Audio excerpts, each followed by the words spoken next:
या फेस्टिवलचा मुख्य उद्देश काय असणार आहे? डहाणू फेस्टिवल बद्दल तुमचा दीर्घकालीन विजन काय आहे? मी निपक्ष आहे. थोड्याशा चुकीच्या झाल्या त्या आम्ही ह्या वेळेला करेक्ट करणार आहोत. डहाणू फेस्टिवलचा विजन सांगण्या अगोदर डहाणू फेस्टिवल सुरू कसा झाला आणि त्याविषयी थोडं सांगायला लागेल. तिथे परमनंट काहीतरी असं करायला आमचा विचार आहे. तुमचा उद्देश म्हणजे नफा कमवणे, पर्यटन वाढवणे की स्थानिक कलाकार व व्यवसायांना व्यासपीठ उपलब्ध करून देणे ह्यापैकी काही आहे? इथे स्थानिक कलाकारांना प्लॅटफॉर्म उपलब्ध करून देणे, त्या कलाकारांना सुद्धा त्यांची कला सादर करता येईल. फक्त नृत्य आणि गायन ह्याच्यावर ते अवलंबून असणार आहे.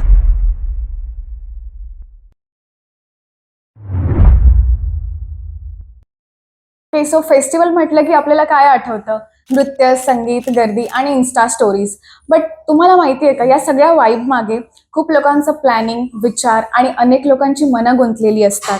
याबद्दल आपण फारसं बोलत नाही. सो हॅलो डहाणूकर्स, मी अनुष्का राऊत आणि आज आपण पाहतात अवर डहाणू पॉडकास्ट, जिथे आपण डहाणू फेस्टिवलला फक्त एक फन म्हणून नाही तर एक आयडेंटिटी म्हणून पाहत असतो.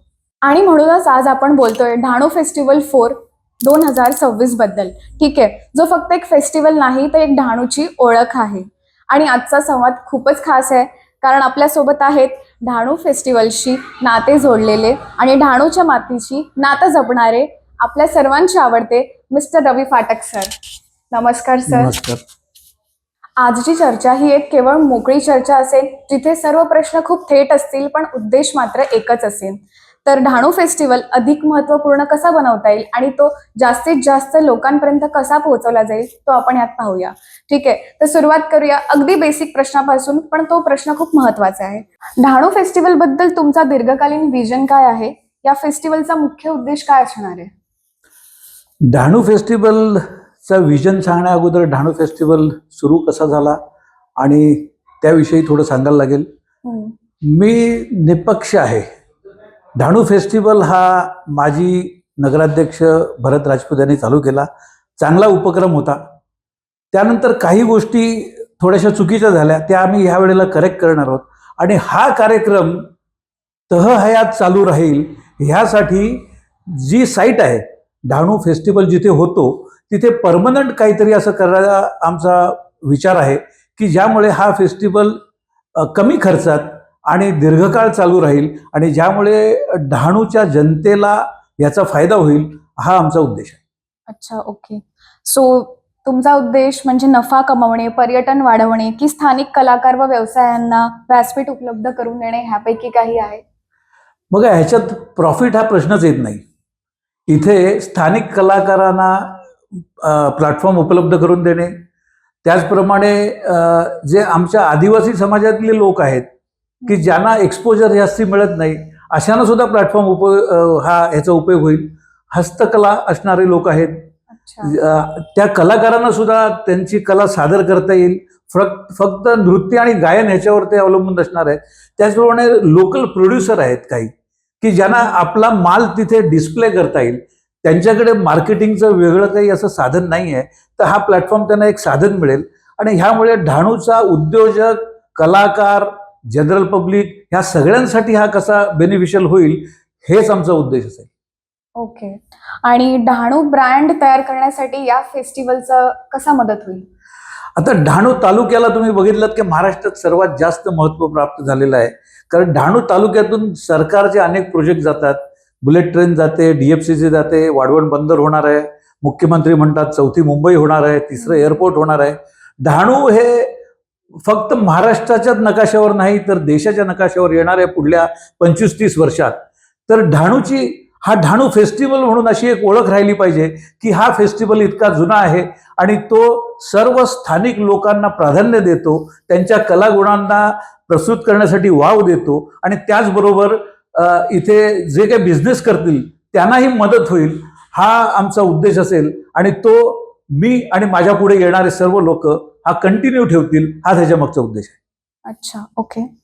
सो आता या वर्षीचा फेस्टिवल एखाद्या विशिष्ट थीमवर आधारित असणार आहे? होय, या वेळेला थीम अशी आहे की सर्वात महत्त्वाची म्हणजे स्थानिक लोकांना जास्तीत जास्त प्राधान्य, ही मोठी थीम आहे. मागच्या वेळेला आपण बाहेरच्या लोकांना जास्ती संधी दिली होती, पण ह्या वेळेला जाणीवपूर्वक आम्ही स्थानिक लोकांना जास्ती प्राधान्य देणार आहोत. याचा अर्थ बाहेरचे कोणालाच बोलवणार नाही का, तर असं नाही. स्थानिक लोकांबरोबर त्यांनाही सहभागी करून घेणार आहोत आणि आदिवासी लोकांना आम्ही जास्ती ह्याच्यात सपोर्ट करणार आहोत. त्यांच्या कलागुणांना वाव मिळेल. तरुण लोकांना त्यांच्या नवीन कलागुणांना आणि त्यांच्या काही जर नवीन उत्पादनं असतील तर त्यांना हा प्लॅटफॉर्म उपयोगी पडावा, या दृष्टीने आमचा प्रयत्न आहे. खरंच खूपच छान संकल्पना आहे. तर मला सांगा की फेस्टिवलच्या तारखा जाहीर झाल्या आहेत, तर साधारण कार्यक्रमाची रूपरेषा कशी असणार? फेस्टिवलच्या तारखा नगराध्यक्षांनी पत्रकार परिषद घेऊन जाहीर केल्यात. 20, 21, 22 मार्च म्हणजे 19 तारखेला गुढीपाडवा आहे आणि 21 तारखेला ईद आहे. लॉंग वीकेंड आहे आणि त्याबरोबर हाय टाईड सुद्धा संध्याकाळच्या वेळेला आहे.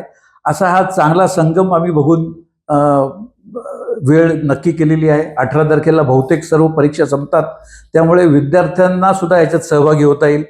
शुक्रवारी ओपनिंगचा दिवस असेल आणि त्या ओपनिंगमध्ये ग्रँड ओपनिंग होईल.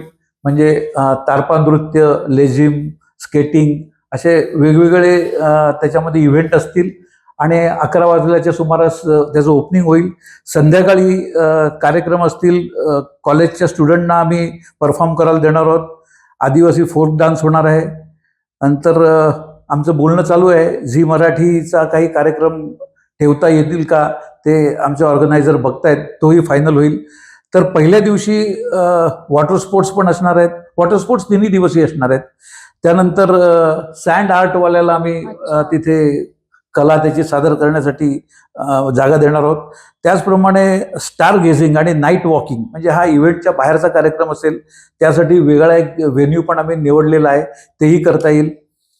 दुसऱ्या दिवसाचा कार्यक्रम असेल तो सकाळी 10 वाजल्यापासून सुरू होईल आणि त्याच्यामध्ये एक लोकल कट्टा असेल. त्या लोकल कट्ट्यावर लोकल लोकांना परफॉर्मन्स करता येतील आणि तो कट्टा मॅक्झिमम वेळ चालू असेल. म्हणजे 11 वाजल्यापासून रात्री 10 वाजेपर्यंत आपल्याला वेळ आहे. त्यात विविध कार्यक्रम आम्ही आयोजित केलेले आहेत. तर तो कट्टा हा मेनली लोकल लोकांसाठीच असेल. त्यानंतर एक प्रयत्न चालू आहे की काईट शो करण्याचा. तो जर पॉसिबल असेल, आमच्या बजेटमध्ये असेल तर तोही ठेवणार आहोत. आणि शेवटच्या दिवशी आमचं असं आहे की body building show, magic show, त्यानंतर एक डोनेशन कुपन आम्ही करणार आहोत. ते लायन्स क्लब किंवा रोटरी क्लबच्या नावाने असेल आणि त्या डोनेशन कुपनचा एक लकी ड्रॉ पण ठेवणार आहोत की ज्याच्यातून फंड रेज होईल आणि लोकांना बक्षीसही मिळतील. त्यामुळे लोकांचं पार्टिसिपेशन त्याच्यात वाढेल.